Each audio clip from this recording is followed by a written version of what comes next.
Hey,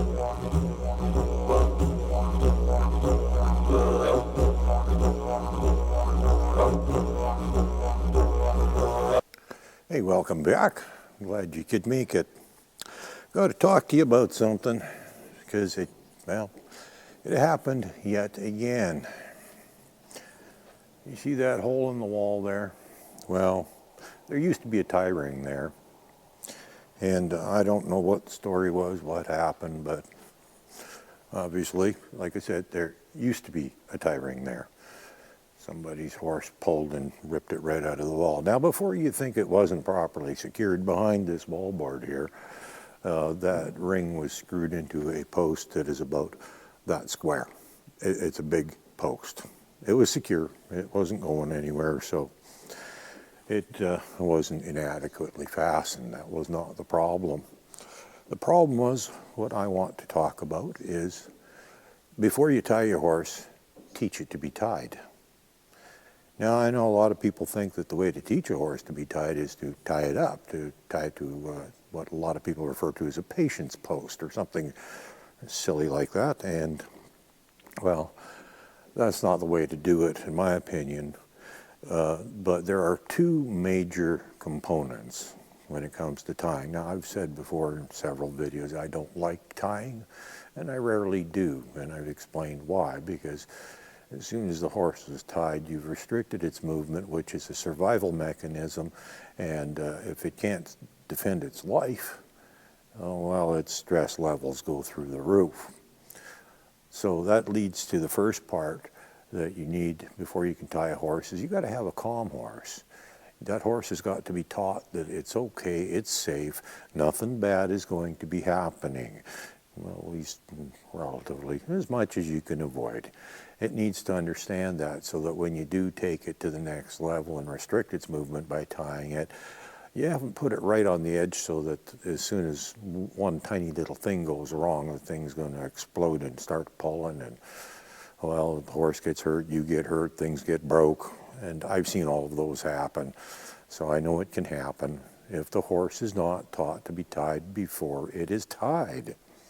Now, the other part of tying is, aside from the horse being properly prepared in an emotional state where it doesn't feel overly stressed when it's tied, it also has to know how to give to pressure, so that when that lead tightens up, it simply goes, oops, I'm not supposed to move that direction, and it just steps back towards the tie ring and relieves the pressure. And it's a relatively simple thing, but, you know, I've seen lots of horses that, they didn't steer very well. Well, that's pressure.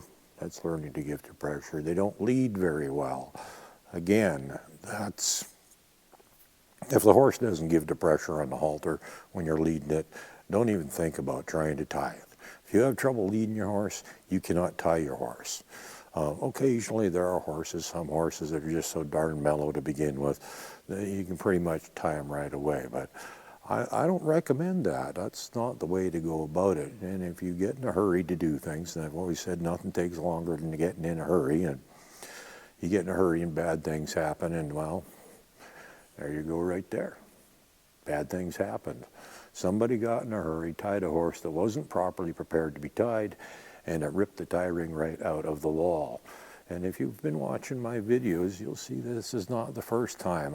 Just a couple of videos ago I talked about one over there that just got replaced. Next one over, it just got replaced because it got destroyed. And I talked about that one too.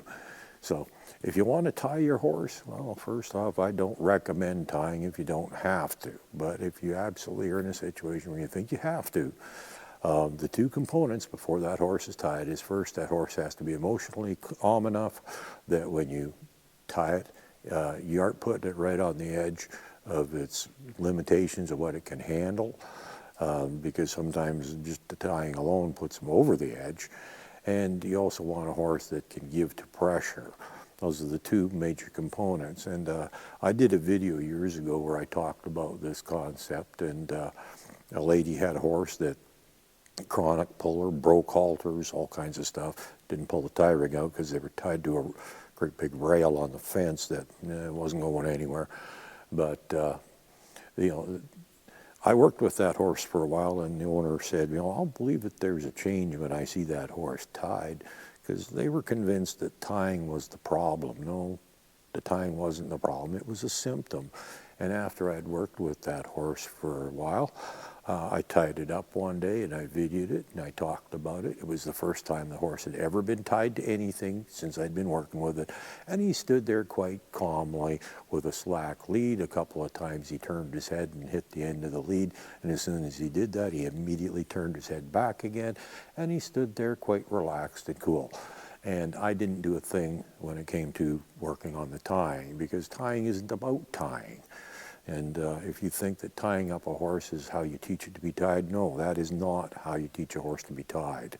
And a lot of people, probably the majority of people, still think that that's how you teach a horse to be tied, by tying it up. No, that's not how you teach a horse to be tied. You teach it that no matter what situation it's in, it's safe. And that's something that you got to do by building a relationship with your horse. And you have to teach a horse to be able to give the pressure on the lead, so that when it does hit the end of that lead, it just moves back into it again, and instead of freaking out and pulling and ripping the tie ring out of the wall. So there you go, folks. You want your horse to tie? You teach it to tie before you tie it. That's how it's done. Have a good day.